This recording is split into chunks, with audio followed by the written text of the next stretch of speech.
take a little bit of derangement to make great art.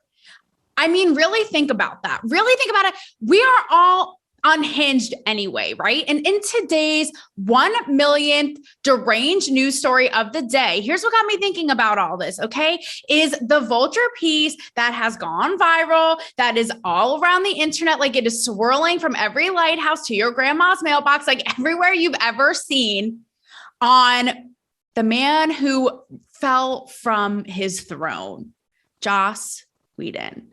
Joss. Like, I'm just going to call him Josh because first of all, the audacity, Joss, like leave it to Joss Stone, mister. Okay. Like, honestly, I can't. So Joss Whedon, no.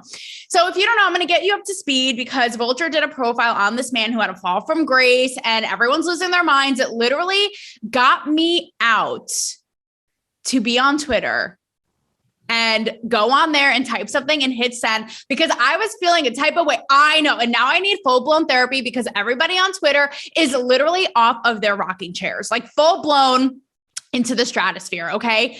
But I'm going to give you a little lowdown if you're like, what are you talking about? And then we're going to get into the nitty gritty, but just keep that. Okay, in your back pocket and think to yourself, because I'm going to revisit this later. It's where we're all going with this, but we're over here, trying to be the police of this, that, and the other thing. But really think about it. Does it take a little bit of being nutty to make it under the shining lights of Hollywood's Tinseltown, bitch? So here's what happened. Okay. So Vulture did a profile. So Josh, again, I'm just going on this train. Too bad, Joss Whedon. Like the nerve. So Joss Whedon, he is the man who created the iconic pop culture series, movie, the whole thing, Buffy the Vampire Slayer. Now, as of late, Joss Whedon, like I'm so mad. I'm so mad at this name choice. Okay. He chose this, by the way. He chose this. His name was Joseph, like rolls off the tongue, but no, had to be hipster, had to be cool, had to turn it to Joss. Okay. Joss. So he had a fall from grace because as of late, people were coming out and talking about how this man created what was a toxic work environment. Now, we're not talking about somebody who like stabbed and killed someone, who pulled a straight Dexter, hid them in his freezer. Like, again, as of late. But to me, overall, it seems like, he could just be kind of a dick. Like people talked about how he would just be given attitude. Like, I guess he told a pregnant actress once she got fat. He slept with young actresses while he was married on the set of Buffy. Like, again, just a dick, right? But the piece really walks you through his humble, like fucked up beginnings, to his rise to fame, to then his fall. And it's really interesting because he obviously is like a dark, twisted soul in many ways. Like he talks about how he has some mommy issues. When he was 5, he watched a friend die. Like obviously had issues with, power and being a nerd and not being cool and all this, right? But underneath, obviously, there was some creative genius going on there because he creates Buffy. And academics across the globe are whacking off, like literally creating courses, creating a whole thing in honor of Buffy. And why it became so iconic, I mean, truth be told, I have never seen it, okay? But why it's become so iconic is because Buffy, you would think this bitch would be slain in the first episode, right? Because she's this cute blonde with the name Buffy.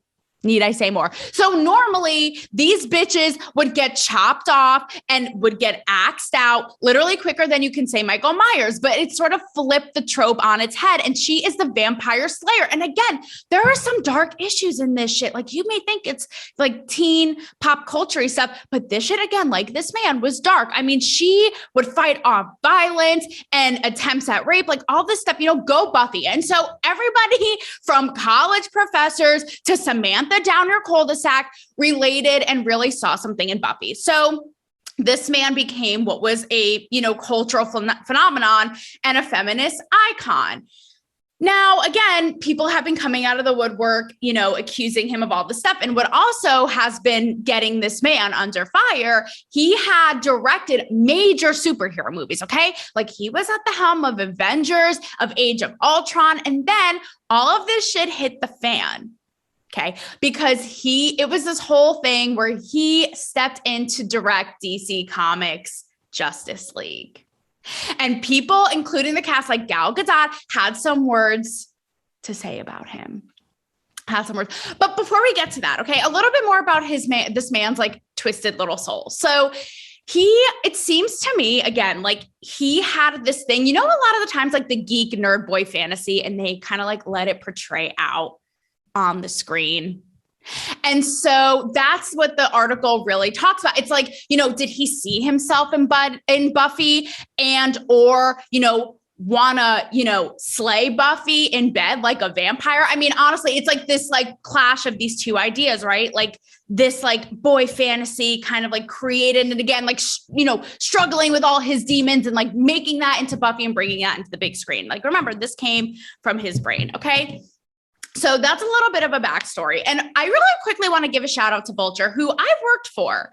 And I don't have any issues with Vulture. I had a good time working for them, good team, good peeps. And what I liked about them, sidebar, is how they always made us but encouraged us to write about kind of like kooky shit, out of the box stuff. One of my favorites, and I pitched this idea, is when I asked the Handmaid's Tale cast, if you guys watch The Handmaid's Tale, like those big drapey red, like, window curtain outfits that they have to wear, I imagine that they are sweating their tits off under those, right? Like off Glen, off Red, like all the offs. And so I asked them, what do you actually wear under there? Like what goes on? Like, are we talking Depends? Are we talking granny panties? Are we talking G-string? Like what is going on? I have to know. So go to Vulture, and there you go for a little, behind the scenes peek on that. But anyhow, I have to give them credit. And I was reading the piece, and like I said, it's gone viral. Everyone's talking about it because, like the comic book fans are invested in this shit. Okay. Like you cannot convince them otherwise. And I was thinking to myself the whole time, this is so refreshing, because normally the MO these days is not to give somebody, this disgraced man or person or unicorn or whoever, a platform. Right? It's to shun them. It's to say what you did wasn't okay. They're not trying to be associated with anybody with any sort of controversy. So I'm thinking to myself, how refreshing for Vulture, a mainstream platform, a la woke, to be talking to this man. And I have to say, I feel like the piece was pretty fair. I don't feel like it had a preconceived narrative like we see all the time, like trying to make out this guy to be a bad guy, right? Or make him out to be a dick. Like a lot of people are saying like he did that on its own. Like he had the shovel, there's the grave. Unfortunately, like a vampire, you may or may not come back. I don't know. But either way, like he did that on its own. And I appreciated how it showed it from all sides. It talked about how and why he became, such a touchstone in pop, pop culture and feminism and all this. And from all sides, like people, who didn't enjoyed their time working with him. And then people who were like, I had no issues with it. I had a good time. What a great guy. So I appreciated how it all came, it came from all sides. And this is why I got onto Twitter. Okay. And this is where people literally are deranged and have lost it. And are a bunch, if I'm being honest, like people on Twitter are a bunch of spoiled little baby brat bitches, because they are on here. Every single almost response to the article is, how could you give this man a platform? But like, I'm sorry, they weren't shining his Pulitzer. Okay. They're asking him questions. It's like the concept David Yontef of Behind the Velvet Rope. He and I talked about it in our episode last week. It's like, okay, if Barbara Walters is, interviewing your local axe murderer, do you think she likes him, or she's encouraging people to become like him? No, that's what journalism is, bitch. Like, get a memo, get a clue. And so these people literally have the negative brain cell capacity. And I'm convinced that people on Twitter can't read, period. Because it's clear to me, number one, they didn't read the piece because there's so much nuance I'm going to get into, but they are out here bitching and moaning like little bitches, throwing a tantrum at the ice cream man when he runs out of the SpongeBob SquarePants popsicles with the little gumballs for eyes. Like, honestly, knock it off. Not everything goes your way, bitch, because literally one girl said, what is the journalistic purpose and the point of this? And I just really became a corpse. I'm like, what? Are you out of your mind? And this is the problem. And this is what should concern you, is that people can't even handle, like, whether he's a bad guy or not, him saying his piece and being out there, period. We don't have to like it. But the fact that you don't even think it should be given a platform, knock it off. You little brats. It's not all your way. Like, this is our problem. It has to be everybody's way. Like, they don't even want to see it. It can't even exist on the interweb. It's not your world, bitch. And we're not living in it. So get a clue.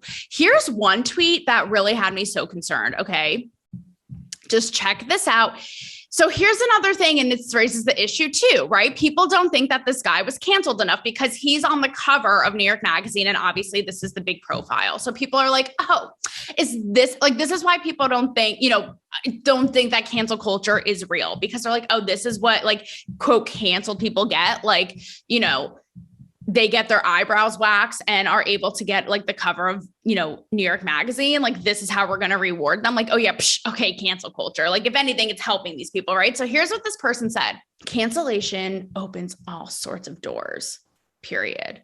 And this is also why Twitter is like so out of touch with reality and so far up their own assholes. They have this thing where they're like, cancel culture props you up and makes you more. It's like, no, everyone is ridiculing him. I'm not saying it isn't warranted with this guy, but I'm just saying for people to be like, oh yeah, cancel culture. What a joke. Like, not a real thing. I literally can't even go a day now without somebody acknowledging it and being like, this is the biggest boner killer. This shit is killing my vibe. Literally in the last few days alone, okay? You had Steve Harvey, iconic comedian, come out and he was like, I am not doing a stand-up until I am literally on my deathbed, because if I say anything remotely controversial, it will be the nail on my coffin. So like, these people are out of control. It has killed comedy, and it's why I haven't done comedy, okay? You have Steve Harvey saying this.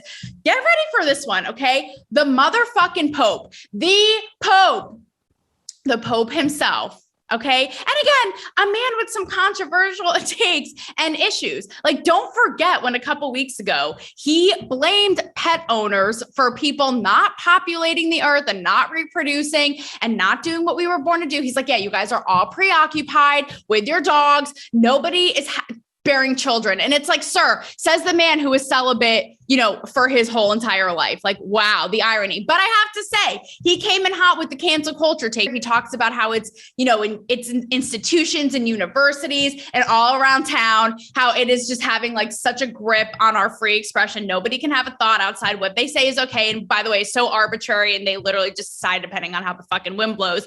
But he says like, it is not good for our free expression, cancel culture. Like, shout out to the Pope. Okay. So you have this dude up in the Vatican talking about this shit. So it is not made up. Like, again, get out of the Lucky Charms, man, little like cauldron pot of gold, because this is real. I actually saw a story yesterday of this influencer, and she talks about how she had some views. She talks about her views, nothing that out of control. Again, she's not like serial killers unite. No, like it's, pretty basic. Sure. They out of the box and unpopular. Yeah. Okay. She had 4 sponsors drop on her, losing all that income. One of them was HelloFresh. I think one was, honestly, HelloFresh, get with the times and quit being a bunch of pussies, grow a fucking backbone. So again, good for Vulture for having like a sliver, like a little peak of a backbone in this scenario. So this is what I tweeted, and I went on here and I'm like, everybody calm down, because people were losing. They are calling this man like all these names, like xenophobe and all this. And I'm like, where in the article does it say this? Like, they just are so like bitter and cynical. And it's like, oh my God, have a Mai Tai and calm down. Like, it is going to be okay. Like, again, especially if this guy kind of made himself out to be more of a douche. Like, really, what is your concern here? And they just pile on and call him every name and say, Vulture, how dare you give him this platform? Like, again, they are not crowning him a Miss America pageant queen, fucking pageant flower bouquet crown. They are just giving another side to the story. So holy shit, like, you people are a bunch of little brats. Get over yourself, okay? Now here's the Justice League drama. The Justice League drama is because the guy who is directing Justice League, his name is Zack Snyder. And this whole controversy happened because Zack had to step off of the project. So they had this guy, Joss Whedon, come in, and I'm sorry, his name, it just honestly, it like makes me feel like these Twitter people, like every type of way, every time I utter it off of my lips. So he stepped in to direct Justice League when Zack Snyder left the project. And there's all sorts of controversy around what happened. Like, Gal Gadot has shit on him, being like, this guy, I would never recommend a colleague to work with him ever again. Ray Fisher, who is a Black actor, basically accused him of being a racist because he said he cut his scenes down. And in the piece, he talks about, he's like, I cut his scenes down because the plot didn't make sense. And honestly, the acting wasn't that good. So I don't know. I'm not in this man's brain. I don't know. But even the piece says there were multiple people who had said this. Okay. So apparently it wasn't just him, but either way, I don't know. So people have their issues with this man. And again, like, he just seems like a dick. Like, I guess he had a little dispute with Gal Gadot and he blamed it on her being Israeli and not having English as her first language. So he's like, she probably didn't understand me. And let me just say, sir, like, I have met Gal Gadot, and contrary to how the internet feels about her singing, about her wanting to be John Lennon, with Imagine, okay, in a time of utter despair and chaos in the pandemic, I feel like she is one eloquent bitch. So stop. Okay. So this is where, to me, it's again really twisted. Okay. And the article points this out, how this man really had his come up when the internet was just for, like, chem nerds who like jerked off to porn before it was really porn, on the internet. And everyone was like, the internet, what? Like, it's for dorks. So he really came up in this time because, again, like, these Buffy obsessed people would go on and, like, before Reddit, like, Reddit is shaking, before Reddit was a thing, it would go on and be like so excited. He would like join the fandom. They would have like events. It was a whole thing, but the internet was like where they got jiggy with it. You know what I mean? But what's interesting, so this is where the internet now, like, did a double take on this man, because when all this shit happened with Justice League, they suddenly were like, Zack Snyder's our man. It ended up coming out on HBO Max, like his original cut, Zack Snyder's cut, which was like 4 hours long. It was this whole thing. What a twist of events, because the internet made Joss, I can't even say this guy's name. I'm going to call him Josh. I don't care. Joss Whedon fall from grace, calling him a racist, a not feminist, and all this and all that, being toxic with women, a misogynist, and all this shit, when he was like once the king of all this. And what a reversal, because believe it or not, Zack Snyder used to be called a racist and all this because he made the movie 300, which I haven't seen it in like decades, but that movie was, came under fire for being racist in ways. So it's like they had such a role reversal, because then Zack Snyder, now with this whole Justice League and this whole thing, ended up becoming like an icon of like progressive, action in movies and stuff. So it just goes to show like what a creepy little role reversal, and how he even says in the piece, like, the irony is not lost on me. Right. So, all right. So again, back to this guy. So here's what it seems like to me. And again, this is why I don't understand why Twitter is literally having a mental breakdown. It's like, it makes me think they will just hop on anything for the sake of it because they are so goddamn bored. And it's like, bitch, I get it. I'm bored too, but pick up a hobby, a good Sudoku book, go get a pedicure, like anything. Because it makes me think, right? If they want to like limit and censor and be like, nobody who we disagree with can even have their say, what kind of fantasy world are you living in? Like, that's how, like, it's fascinating to me to get inside the brain of this guy and learn his story. It's like, go ahead, people, go dance with the unicorns, fucking rainbows, and the leprechauns being spectators all day long. Like, go live in that fantasy world. Okay. Report back and let me know how that goes. Just let me know. So that all just goes to say, I just feel like this is somebody, and learning about his come up and his childhood and all this, again, who just seems like an insecure guy who got too much power too soon and then fucked it all up, right? Became entitled, and became a dick. And if we're being honest, this is why I'm glad that there has been this kind of reckoning in Hollywood, because this like boys club mentality bullshit, God knows how long that went on for, right? And they got away with it because they could, which is bullshit. So I'm glad that it's changing up a bit. You know what I mean? We're getting women in there. We're getting all kinds of peeps in there. And it's not just these douchebags who are deciding like what rolls and what doesn't anymore. So I'm not necessarily saying like, yeah, bring all the Joss Whedons. Like, let's go. You know what I mean? Reward them and let this shit perpetuate and let this cycle perpetuate. That's not what I'm saying. However, does it warrant, all of this? Does it warrant all of this? And I know that's like, excuse me? Like, people are out here, having a mental breakdown that this piece even ran. And you're sitting here being like, is it all that bad? Is it all that bad? And it's like, again, I'm not downplaying it, but think about the creative, geniuses of our past. And it really brings me to think about this. Like, would half of the art that is so iconic, that has been so groundbreaking, that has changed our culture forever, literally by this standard, and I'm not like, this is not a kind of guy I would, again, hang out with, want to work for, like go get pina coladas with, right? But would half of this art even be made, by this standard and by this like prosecution on the internet? I don't know. Now I'm going to tell you a little bit of a personal story before I get into like the real unhinged peeps, like my ancestors who came before me.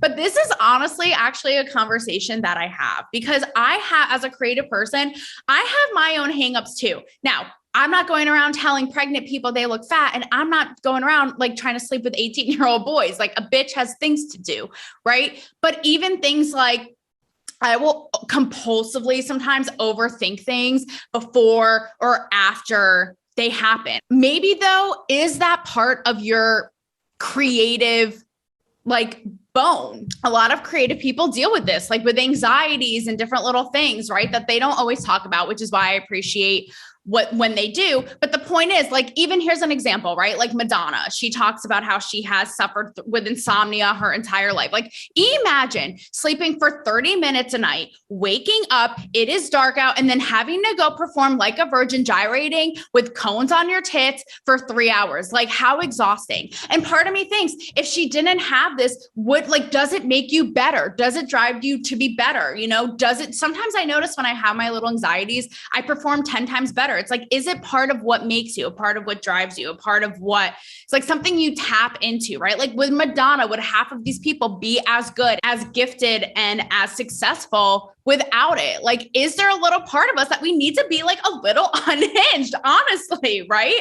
It makes you think, like, would Susie homemaker making banana bread, like with or without walnuts, I don't know, depending on the day, like be a groundbreaking force in entertainment? Like, does she have what it takes? Because she's so sane and she's so normal. Like, honestly, you have to be off your rocker a little bit. It's something worth thinking about, right? And it really got me thinking about this, reading this guy's story. It's like, well, clearly he has some like psychological shit. Like I said, mommy issues, hangups, insecurities, feeling like, you see these themes in his work a lot, like the feeling like kind of the underdog slaying all the demons, right? So to speak. Like, what an analogy with Buffy. But I'm just saying, so here are some examples of some creative geniuses of our time who literally did the most kooky shit. And honestly, if the internet was bumping and grinding like it is now, I guarantee you they would be put on a railroad track, the train would come zipping by and you wouldn't see them again. And if anything, if they tried to say anything, everyone would lose their mind. So Alfred Hitchcock, like, and some of this shit is questionable. Like some actresses are like, he literally tried to assault me. So this way, like talk about method acting. So I would feel so uncomfortable that the sexual tension would come pouring out of the screen, okay? Like a hurricane, and you can't even look away. Like you can't not face this force of me feeling awkward. Like he would do such crazy stuff. And again, not defending it, don't know exactly what happened, but like even on the movie, I think it was on Birds. I think that he wanted the actress to feel so goddamn terrified. He literally unleashed this madman, a cage of birds onto this lady. Like literally, she was like, I was in the doctor for a week after I had scratches. I was horrified. I was terrified, like the horror. But he's like, bitch, I'm going to make that terror come out of you. So help me God. You will never see birds the same. Okay. You will be in a straitjacket at the sight of Red Robin. I mean, really. This guy, even in the movie Psycho, who was the actress? I don't remember, but in the famous scene in the shower, I think she wasn't quite terrified enough. So he literally pretended to stab her with a fake knife so she could get that feeling of horror out. And so it would come through. Okay. So this is my point. Wes Craven, he's another one, directed Scream. And this is what I'm saying too, which is something to think about. Kind of like the Joss Whedons, right? These are not just like, oh yeah, I saw it once, maybe like these FUBAR, like blase things we see now. These are, again, like iconic moments in film and TV that are cemented in time. Okay. So the beginning scene of Scream that has been like spoofed on a million times. It's been seen a million times where Drew Barrymore's on the phone with the killer. Apparently Wes Craven in between takes, like detailed killing her dog and cruelty on animals. Like how sick and twisted and cruel. Okay. So she would be breaking down so much and that much on camera. And so it would come through. He's like, I don't care what it takes. Like, I don't care what has to happen. I don't care if I'm going to make you do 101 Dalmatians. You are actually Cruella, like a remake, except the plot twist is like they all go into a puppy chamber of death. You are going to cry in this scene, honestly. And that's what made it. Literally, we have it in our dreams. Another one is Stanley Kubrick. So this is the man who is like another controversial director. He directed The Shining. And apparently that famous, like, again, one of the most iconic scenes on the stairwell where they have like the final showdown, the girl and Jack Nicholson, who is like the king of deranged, right? Like props to our leader. But he apparently, like, talk about torture and talk about cruel. Apparently he made them and made her do that scene 127 times, 127 times until they got it right. That is like, I know you guys think, and I sometimes do this too, like think that actors have like the silliest job of all time. Like, how hard is it? How hard is it? How hard is it? But I will tell you, one time I was in a Papa John's commercial and I was an extra and I was in the back. I had no lines. All I had to do was pretend to talk and I had a solo cup. We took a lot of takes and I was exhausted. I was like, I need an on-call masseuse. Thank you. Like, I was exhausted. So I can't even imagine, okay, the torture chamber that this lady was in. Is there, again, a part of creative people where there's, you know, they're a little dark and twisted? Is there a part of that you almost like it taps into something unworldly that makes people something like really stick with them or that really makes them feel a type of way? I mean, I know it's not necessarily like the most pleasant thought, but it's something really worth thinking about. I mean, think about one of the OGs, okay? Van Gogh, this fucking guy, he cut his own ear off. Like Dexter who? Dexter's nowhere to be seen. He's not even in the building, okay? Because this motherfucker went ahead and cut his own ear off. I thought about it with this whole Joss Whedon thing. You know, there are going to be people who are worse and who are better than him, who are, you know, more dangerous and who are less dangerous than him.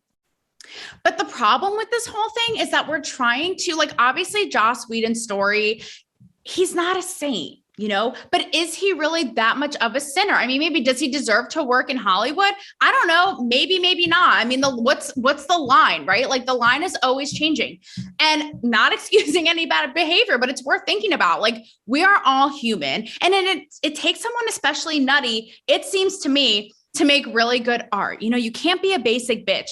So why are we trying so hard to put people in these boxes? Like with his story, it's so interesting and nuanced and not one clear-cut way or the other. So why are we trying so hard to put these people in boxes of the sinner or the saint and then act accordingly?